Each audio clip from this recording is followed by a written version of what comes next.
The Lord showed me this body. And the Lord showed me this body was like gasoline and water. But it was mixed together. And when you got gasoline and water in your tank, auto won't run. When you got gasoline and water and you pour it on a flower or a rose, it won't grow. And he said, of all their past. I want them totally emptied out of everything of their past.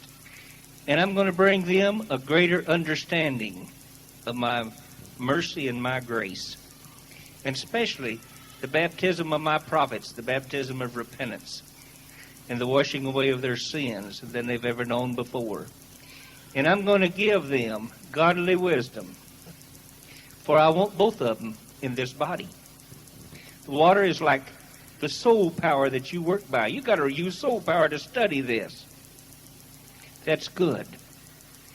But you should know the difference between soul power and spirit power, because spirit power is power. But when you mix it up, we don't go anyplace. And he said, I'm going to bring you with a new measure of the Spirit in 89. And I'm going to empty you out of all the past.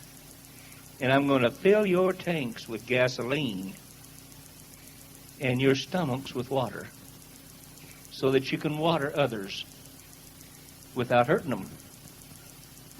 A new division will I make in your midst, and both of it to your understanding in the soulish realm. But also I will show you how to move in the spiritual realm of power. So you'll see the prophets begin to bring you understanding of how that you can exercise your five senses to the Spirit. And it'll be like power that will release you into new. And this body is offered a cup to drink this year. And that cup will be, as I taught you last year, righteousness is imparted to you as a gift at birth. But after that, you begin to mature and progressively grow in righteousness. And as you continue to hold of holiness, well, some of this body will reach up and take a hold of holiness this next year to a measure like that of a babe. But they will begin next year, to which your children will bring into a fullness within the next 30 years. What you're going to begin this next year is totally emptying out and beginning a new. All we've done is made ourselves available to God's purpose up to now. But from now on, you can do more in a day than we've done all the time that we've been here by the Spirit. So there's going to come a new level of godly wisdom in the leadership, and then some of you that's sitting out there. And many of you are going to drink into a greater level of righteousness than you've ever drunk before, to where you take on a small level of holiness. And holiness releases power like you have never known before. The Lord showed me you are going to find out your landmarks, your property line stakes in 89. And when you know what you own, you're going to come to the knowledge by the Spirit of what you really own in the Spirit and what you can really do down here. And with that, you can begin to exert some power and begin to protect what is really yours. The property lines were laid by the apostles and the prophets long ago. Laid by the prophets and the apostles. It's all in there. You got to learn that by the water. And speaks into that, and then you see it come into being. So get ready for the water, the watering of the water, of the washing, the regeneration and renewing of your spirits, and get ready for the power, like unto the gasoline. For we've been like just a stalled auto trying to start it, because water many times when it collects in a tank, and that's what I saw, it collects there by sweating. You let a tank sit over winter, and it'll really sweat if it's got a little gasoline in it, and that water will run down into the gasoline. And we have really sweated in our minds here at different times, trying to do something. we're going to come to a place of rest in our minds, where we let the Spirit of God speak out of our innermost being. And we're going to come into a new realization of what the washing of the water really is, what water baptism is, what the baptism of the Spirit is. You're going to, at least 3 times this next year, you're going to experience new measures of the baptism of the Holy Spirit. And when that gasoline explodes, you're going to experience the experience of baptism of fire. You'll see it. For godly wisdom is going to raise up in Grandview, Missouri next year, to where you're going to begin to shoot holes, and the devil has been over this place long before this body become a body here. It's a religious spirit. It's legalism.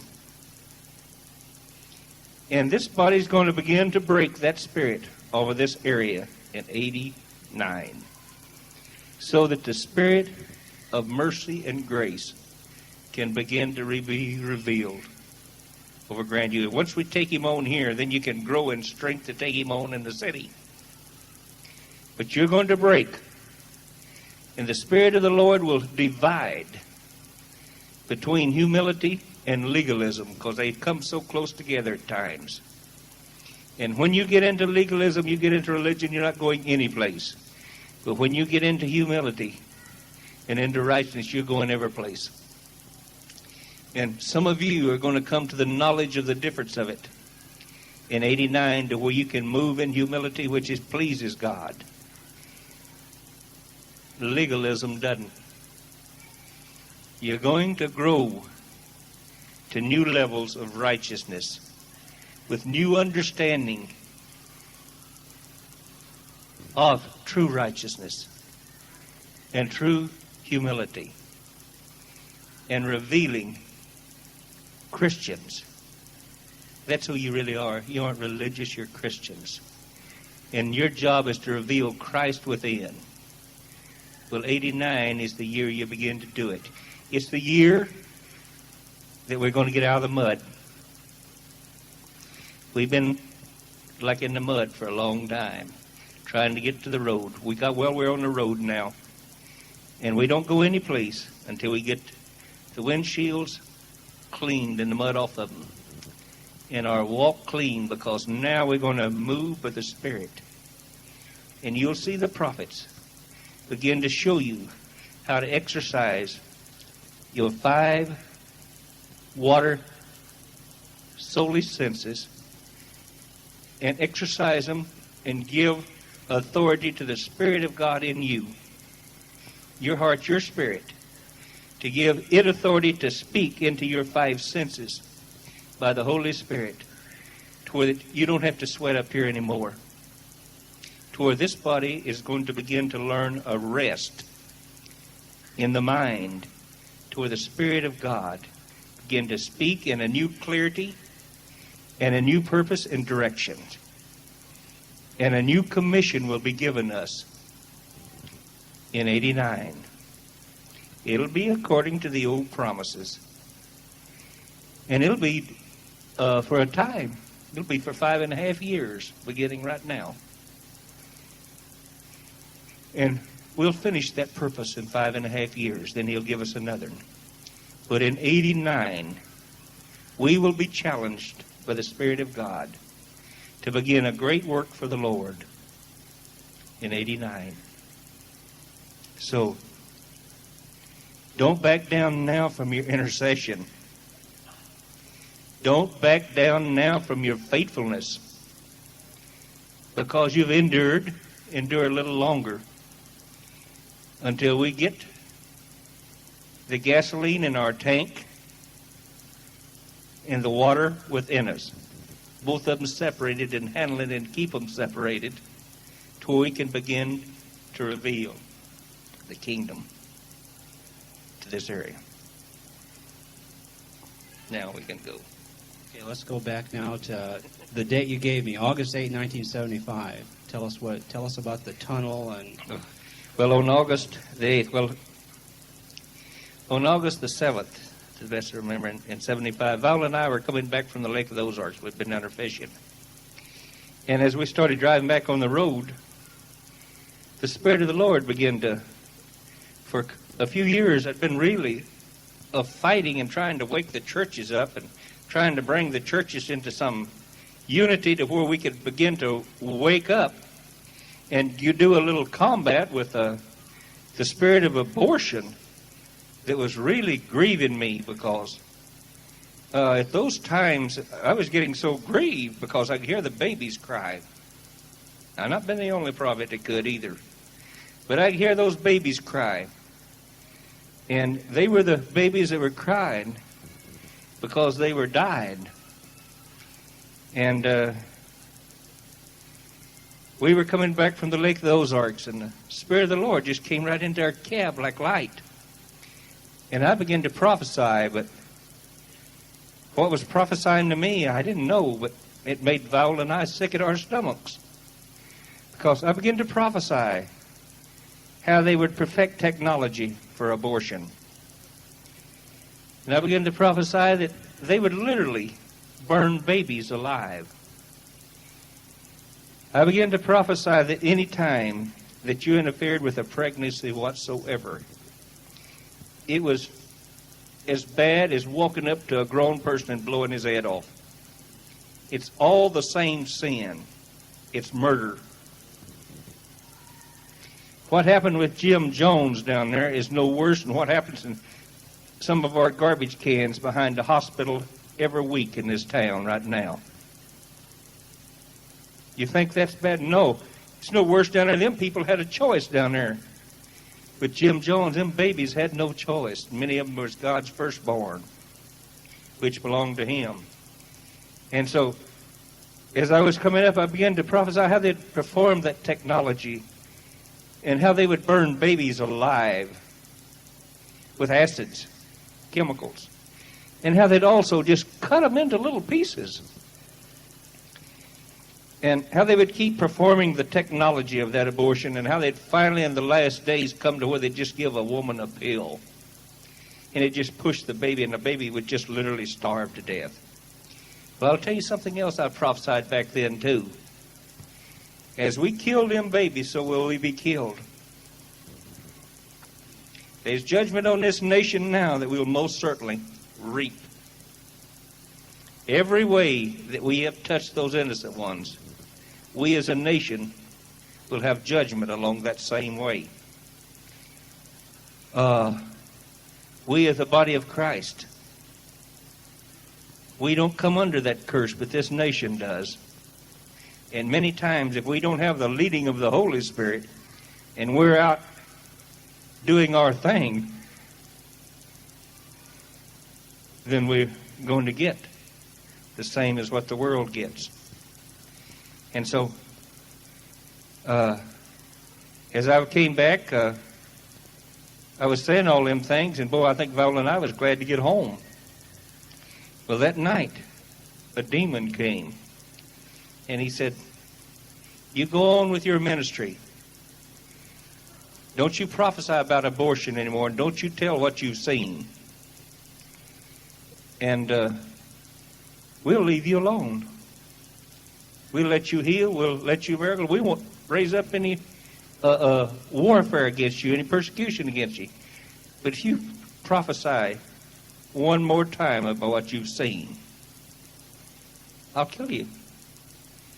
Well, I'll tell you, that devil didn't scare me at all, because I saw a lot of devils when I was in sin before I turned to the Lord. But I was with the Lord, and I didn't think that devil could touch me.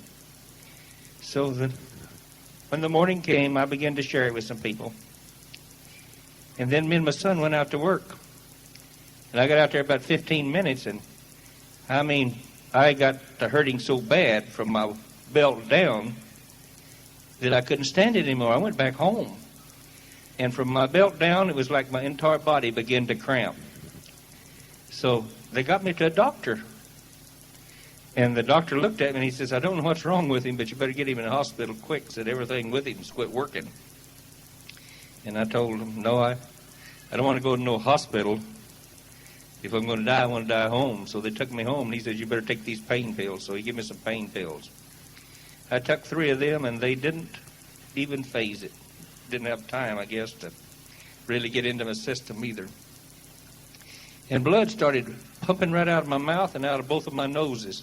Every time my heart would beat, blood had come. I wrapped a wet towel around my head.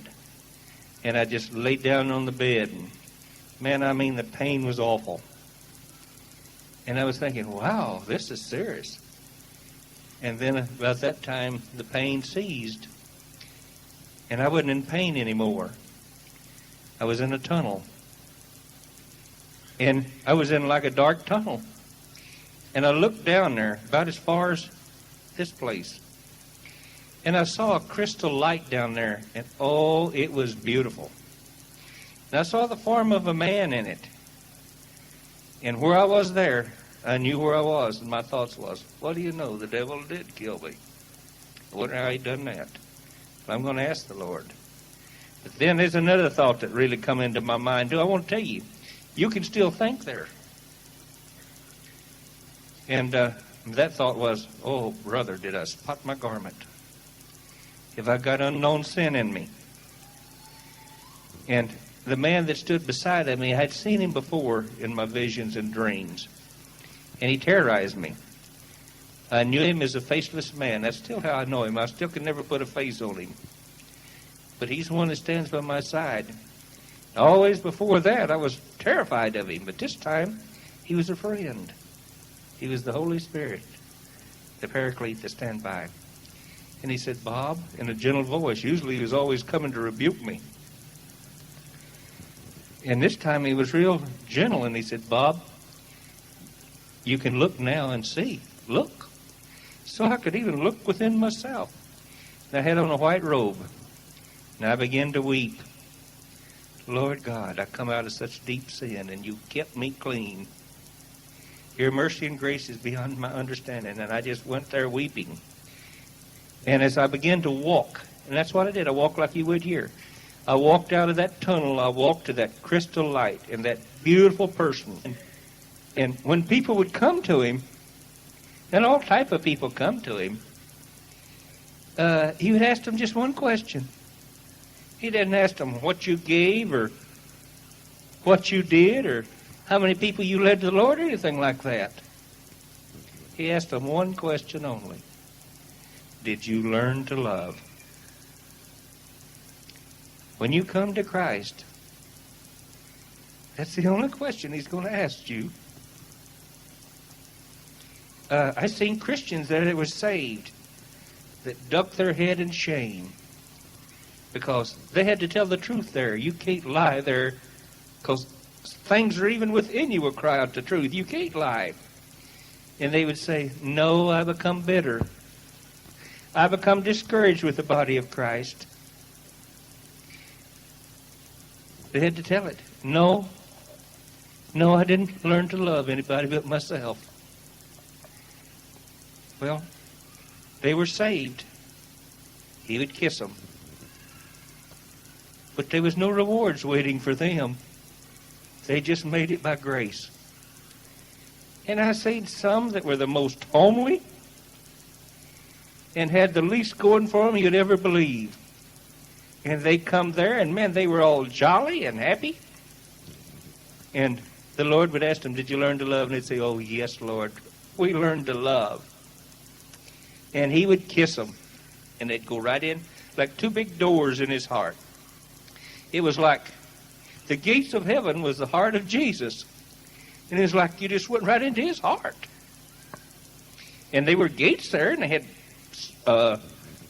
6 stones on both sides, and they had gates there that went on up. You couldn't see the gates. But they was in Jesus' heart. And I got drawing up there closer, I got to it, and I looked down there, and my robe wasn't spotted. And I got real happy. And I come into the light. I come into the crystal light. It was the glory of God. And all the good feelings I've ever known and all the time that I have been. If I'd have put them all together into an instant and multiplied it 1,000,000 times, it would have utterly stunk. I felt so secure there. I felt so at peace in that crystal light. Only about 6 months ago did I understand about his glory there. in the 8th chapter of the Song of Solomon in the 7th verse. And there it's called love. And when the Lord told me that in a vision, and I went before him for about 2 days, Lord, I thought that feeling you're describing there in the Song of Solomon as love was your glory. Because I was in your glory, in your glorious light. That light penetrates right into your mind. It penetrates your soul. You just become saturated with it. And that's what this body is going to do this year, become saturated in Papa's swimming pool. You're going to swim in Papa's swimming pool of love. There's going to be experiences this year. 89. I'll tell you, we were promised Papa's swimming pool back in 83. Get ready, it's going to come in 89. And when you begin to swim there, don't worry about the roast. Going to burn it home, let it burn. There's going to come praise and release as you've not known it before. We've had a measure of it in 83. Get ready for it in 89. You're going to have to wash yourself with a little washing of the water by the Word in preparation, which is fine. That's the water. But get ready also for the power in His swimming pool. And so He told me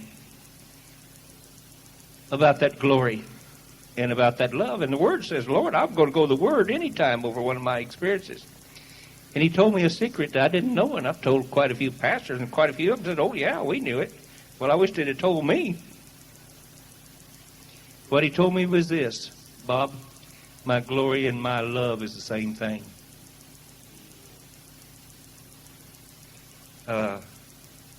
You can check it out in the 17th chapter of John. The glory that I had with the Father from the beginning, or the love that I had with the Father from the beginning. It's all the same thing. Man, when you dwell in that, there's not anything on this earth that you'd come back for. And I was there, and I was clean. And when the Lord, I just see them people that He'd reach out and kiss.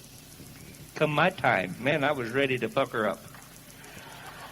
Because, man, I mean, I felt greater in the time that I was with Him than I'd ever known before, and I was relishing every second of it. And it was so beautiful. I don't know what it had been on past that. But, man, that was the most beautiful feelings I'd ever had in all my life. And I was in that liquid love. That love was just pouring all over that. His love and His glory was just all over that place. But as I come close to Him, He held out His hand and He said, no, go back. I told Him, Lord, I don't want to go back. That's pain. That's hurt. There's failure out there. I haven't accomplished anything. He said, go back. I've called you to be a seer. And you're to see for my leaders. I want you to touch a few of the leaders that I'm going to use in the latter days. I want you to begin to go and to back them up. And I said, but Lord, I don't want to go back. And He said, but Bob, when you were saved in the Baptist church, you really had a love for souls. And that soul still has a calling on your life, and you've not accomplished what I appointed you to do yet. Because I'm going to bring in over 1 billion souls into myself in the last great waves upon the earth, which will be 3. And I want you to go back and prepare the leaders and show them how to get a hold of me for themselves. For I'm not calling you to be a leader of the church. I don't want you to ever pastor either. But go back. Go back and get the church ready to do it my way. Well, I said, Lord, for souls, I'll go back. So I came back. But when I was before the Lord, all 5 of my senses, all 5 that my soul depends on, were more alive, were more blessed. My taste, I could taste greater. With my nose, I could smell all the fragrance. In other visions to where he came other times and took me to heaven. And I entered in, there's 7 levels up there in heaven. The throne is on the 3rd level. I don't know what goes above that. But you're continually growing in heaven, just like you do down here. Only up there you don't have any devil opposition. Down here you have a lot. And you know, the greater devil opposition you have down here, the greater you are in heaven. Because you've had to fight greater wars. Some people that are really in great leadership down here, they don't have much reward up there because they didn't have to fight much. But some people are just coming out of carnality and out of the bottom of the pit. Man, they got beautiful mansions up there. In one vision, I saw one of the most beautiful mansions up there. And a woman had it by the name of Corrie ten Boom. And the Lord said, she pleased me. You want to copy after somebody, because she copied after me. She really lived in humility. I want to tell you, sisters have just as big a testimony up there as brothers do.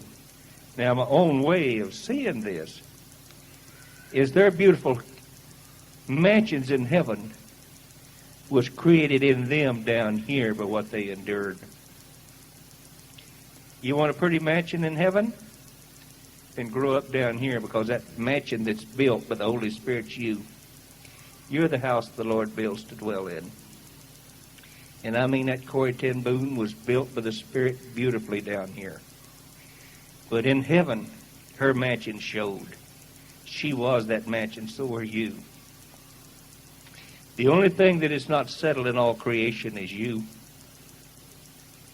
If the Lord wanted to build kingdoms or anything, he'd speak it into existence. You are the mansions he's building. You are the land that he wants. You are the holy land that he's raising up for his use. And you grow into humility. And you grow up in righteousness, taking on holiness. And you will be a beautiful mansion that the Lord will inhabit. Just throw that in without any charge. Bob, tell us more about the 5 senses. You told me some things about the flowers and the smells. And Well, when I was taken up there, I was taken to the 1st level. And it was like eternal springtime there. And just you might say those Christians is saved by grace is the only one I was comfortable on. And as I went there, he took me into a beautiful meadow. And it was like spring, only the light wasn't like a sun as we know it. It was like everything was light. In the kingdom of heaven, everything is light. The flowers are light, the water is light, and they're just different colors of light. And so he took me there, and I just wanted to lay there in that meadow. It was, peace.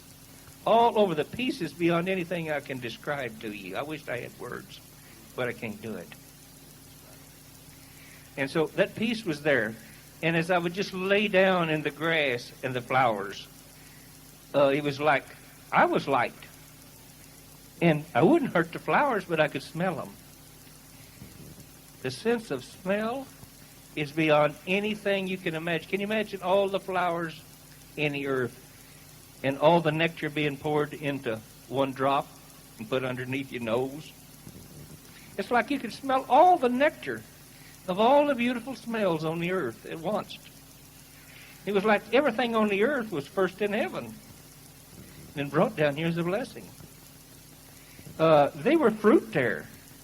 And the Lord picked some fruit and said, taste it. I tasted of it. Well, I love apricot, especially when it's real juicy. And it was sort of like a real juicy, ripe apricot. Oh, it was. Oh, the taste was beyond anything that I can describe do. And then I listened. I was right by a brook, and it was running down some trees on both sides of the brook, and I could hear the water running, singing praises. And I could see the wind blowing like in the pine trees. And it was praising too. And they were birds sitting on the branches of those pines. And they were singing praises. And the Lord said, look at those. Those are the songbirds that I'll loose to the earth, to the body. So that's why I call the praisers the songbirds. Because when they start praising in the Spirit, one of them birds from up there just comes and sits on their shoulder and begins to sing in their ear, and so they just repeat it. I mean, that's the way it works. So these songbirds we've got here is because they've been anointed by those that sent to them. And so sound was beyond anything I can tell you. All the sounds there were so pleasant. There wasn't anything that irritated your ear. The saints were being taught or were in praise or in song. The songs there were so beautiful. And the music was beyond description. And it was just the contentment that was in me. I had a desire that I could have just stayed there for thousands of years without moving. The feelings that come over me. When those songs and everything had come, they were feelings like just a wave would come through my body. And the feelings, one of the sense of feel, was just, as the praisers would come, it would be like a ripple would come through me. That's what's going to happen in this body, too. It's going to come like this, like a ripple. Then it'll come like this, like a wave, again and again. You're going to start seeing that in 89.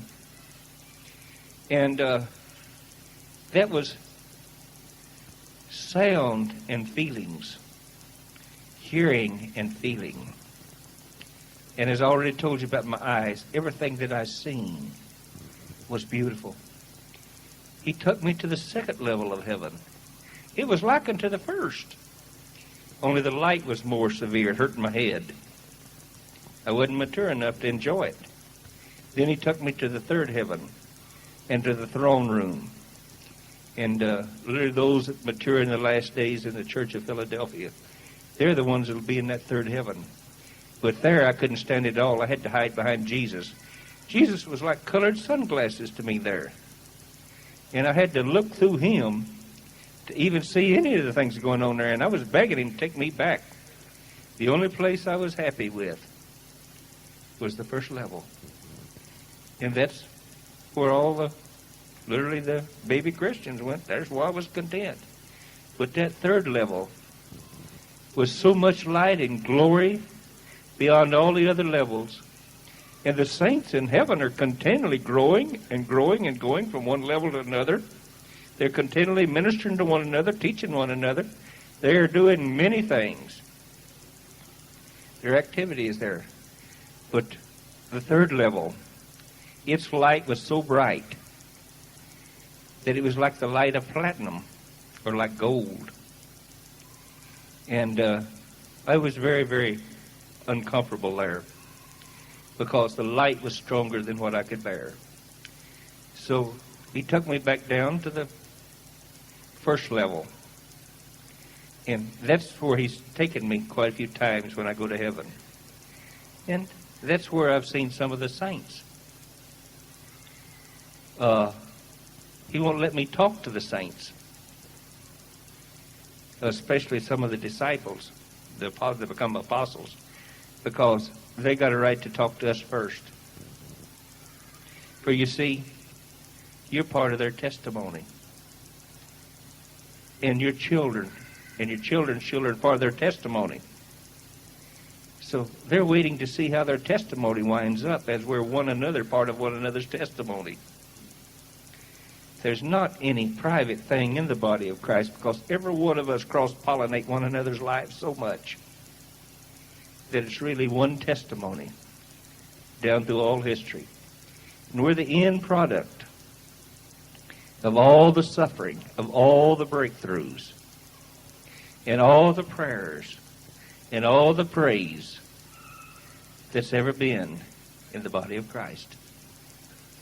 And your children will be the product of what you go through as your grandchildren, and you'll see your grandchildren. But you are in that end time, and you can expect these revelations of what I'm speaking about to increase, because in the movement of the Spirit, these five senses that your mind depends on to run it, you're going to have to submit them to the Spirit within you. And you're going to begin to understand in 89 how to do that and how to move in the Spirit. Because it's the five senses that you move in, exercising the senses. Get ready to understand Hebrews 5:14 on a level like you've never known before. And especially 6:1, because you've got to go through 5:14 before you get to 6:1. And the best way I could say about 6:1 is just maturity. Growing up in righteousness, the place that you can take hold of holiness. It's really what it's saying there. And you do that by destroying your carnal five senses and making them look to the Spirit within you for the answer. For the answer is within you. You're going to learn how to do it in 89. And that will please the Lord. For one thing I've been saying to the body of Christ, you'll either be in great faith by spring or great fear. It's your choice. Believe. No matter what your five senses says and the TV and the radio is saying, believe that God's got it all under control. He does. And that you are the beloved that He's been waiting to put on His knee. You are. And that His love is towards you. It is. Get ready to love in a new way that you've never loved before. Bob, back into heaven now. You mentioned an escalator up there. Can you tell us about that? In the heaven, you mean going from one level to the other? Well, you mentioned to me that you saw an escalator with people going down. Oh, yeah. Yeah. When I went to the Lord in death, there was an escalator on my left side. And those people were wrapped in whatever they served on the earth. I saw men encased in whiskey bottles. I saw men and women wrapped in dollar bills. I saw men wrapped up in their own lawn that they had worshipped on the Sunday instead of going to church. Whatever a man's God was on the earth is what he was bound with on that escalator. And some of them were bound with some pretty horrible stuff. But whatever a man had served in his God, and every person there, it had a God. Even if it was atheism, it had a God on the earth. And there he was bound by that God. And there the Spirit of God, of Papa, was in him, and there the Spirit of God would release when that man stood there. This concludes side one. Please turn the tape over.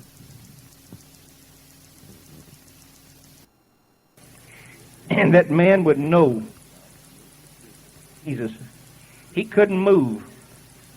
I have no idea where he'll ever move again. But there he was like a mummy with just his face to where he could see. And the men and women there would look on the face of the Lord and look at the beauty and would look at the peace. And they would see everything that I seen. And I want to tell you something else there. Your mind was total clear. Only the saint's mind was all things that hurt them was removed. But I noticed that those that were wrapped in other gods, Their mind was made total clear. On by, and their face would drop way down, their eyes would become big, and they would go down like an escalator, like into a cold storage place that was cold and dark, to where that they'd just be stacked like blocks of ice. And they were just shooting down there, and never again would they see any light. Never again would they look on the love of God and on Jesus. For they went down in there for eternity. And that's one reason that I was willing to come back. Because their number was about 97 to each three of us that was going through the doors. For about each three saints on the earth today, there's 97 people that's going to hell. And that's why the Lord brought this body into being, so that we could grow up in godly wisdom and begin to exhibit the kingdom of God on the earth before it's too late for those 97. I mean, they had their witness because they had the Spirit of the Father in them, but that left them. And all they had for eternity was hell. Now, in another vision, years ago, I was sent to a young man. He was around 24 years old. He was beautiful. He was married. He had a good wife, had some children. That young man, he stood about 6'4". He was a cement finisher, and he was really beautifully put together. And his wife had got spirit-filled, and she had begun to serve the Lord. This young man was a Mormon. And he left her because she got spirit-filled. And the Lord spoke to me in dreams and said, "Go warn him." So I went to him, and I began to try to witness to him, and he laughed at me. He said, "I'm okay." He says, "I'm getting drunk every night." He said, "I've got a new woman every night, too." He said, "Me and this priest I'm staying with, we're having a ball." He says, "When I get tired of it, I'm going to go back, and that woman will bow down to me, and she'll never open her mouth to me again as long as I live." And I was thinking, "Oh, Lord, did I blow that one? Oh, Lord, please forgive me. I don't know how to witness to this man." And so I left. I was really grieved, and I was really repenting. And the Lord spoke to me and said, "That's the last witness I'll ever give him." About 9 months later, I was reading in the paper, and that young man, right in the prime of life, died. And about 3 weeks after he died of pneumonia. About 3 weeks after he died, the Lord came and says, "Come with me." And he took my hand back in those days like a grown-up would take a little brother's hand. I was about like 5 or 6 years old. And we started going down, and we went down in the most dreadful place, and I started begging him, "Let me go and let me go back." I didn't like it because as we went down, the air began to stink like you wouldn't believe it. It began to stink like black exhaust smoke out of an auto, and that's how my sight was, too. I couldn't see anything. My eyes burned. My eyes hurt. I heard screeching noise and everything that irritated me in my ears. My feelings were just like I was so sick I wanted to heave all the time. My nose smelled the most awful smell. The taste in my mouth was like poison. And we kept going down worse and worse. And we came into a place of black smoke that didn't have no top, no bottom. It was like a vacuum. I mean, I couldn't touch nothing. I couldn't feel nothing. My mind couldn't touch anything. My mind was out of track. And I saw a man there. I saw a head in a macrame basket. And that macrame basket was hung out of nothing. And it was swinging back and forth. And I heard a voice saying, "But the priest said I was all right. And that doctor said it was a small thing." And I went around and looked at him. And there he was. He just his head here. He couldn't turn his head. He couldn't see nothing. And over and over and over, that's all he repeated. But they said my soul was all right. And they said it was just a small thing that I'd recover.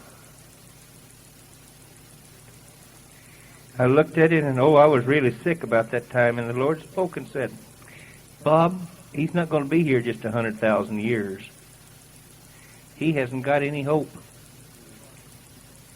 Even the devil would be company down here with him. But this is his eternal judgment. Eternity. I'll tell you, people, hell is real. Heaven is real, but so is hell. And all the five senses in hell are just as rampant on the evil side as the five senses that are in heaven are on the right side. The church needs a vision of hell, because it's time we quit playing games and got into what the Lord is into, souls.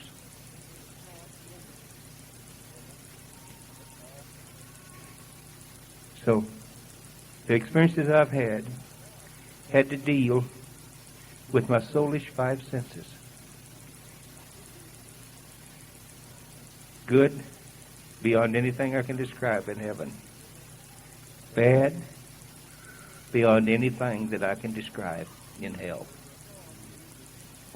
Bob, we've got about 6 or 8 minutes left. I just want to read a couple of testimonies from one from Dr. Richard Eby, another one, I believe, from Kenneth Hagin, and I'll let you comment on that before we close.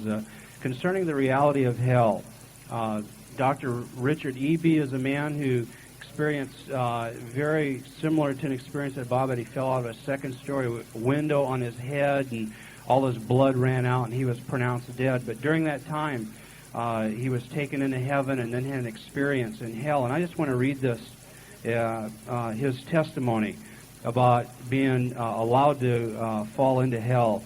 It says, "My son, I showed you heaven, now I show you hell. You must know about them both. In heaven I took away your fear. For 2 minutes now I give it back. You must be able to tell them they can choose heaven or hell, but tell them that I died to close hell and open heaven just for them. They must choose between my love and eternal life, or Satan's lies and eternal death. Tell them, tell them, tell them. There is yet a little time, but very little." The voice of one calling his sheep. Then he was gone, and my 2 minutes of hell started. Instantly I realized I was a dead sinner being taken to the lowest bowels of the earth. The tomb became the pit. A sense of absolute terror gripped my being. The immensity of my isolation in the stark darkness and soundless silence was overwhelming. I would have screamed, but there was no voice. If it were not for Jesus' explicit command that I tell about it, this experience would be too frightening to relate. Praise the Lord for only 2 minutes of hell. Even so, it was too long. In the depths of earth, my isolation was terrifying. No one could help but Jesus, and he was gone. My mind was lightning fast, as it had been in heaven. Thoughts tumbled over one another. I would never see another person. I could not break out. I would never hear a voice again, either friend or enemy. Nothing to read, nothing to look at, nowhere to go. Even my own body sounds were stilled in death. With terror came silence. Hell-inspired curses flowed out in silence. My lips were silenced. Hate, wrath, cruelty, and insane rage rolled back and forth through me. Despite the utter silence, I heard demons taunt me. Damn God, damn people, damn everything, damn me, especially damn Jesus for doing this to me when I hadn't done anything to him. In fact, I'd always left him totally alone. Damn Satan too, the dirty deceiver. He should burn for this. And then I noticed the cold, the kind that sickens and chills every cell, just enough to ache but not to get numb. There was no way to ever get warm, not in that dank pit. And the smell, horrid, nasty, stale, fetid, rotten, and evil, mixed together and concentrated. Somehow I knew instantly these were the odors of my pit mates. Stinking, crawling demons seemed mentally delighting in making me wretched. The immensity of this depravity in which they were living and exulting was appalling. I would now have an eternity of inescapable nausea besides all the rest of hell. My terror mounted until I was ready to collapse into utter hopelessness, crushing despair, abysmal loneliness. I was an eternally lost soul by my own choosing. I screamed, but not a sound. The clammy, wet walls held me crushed for eternity, without escape, without a Savior, without anything to maintain sanity.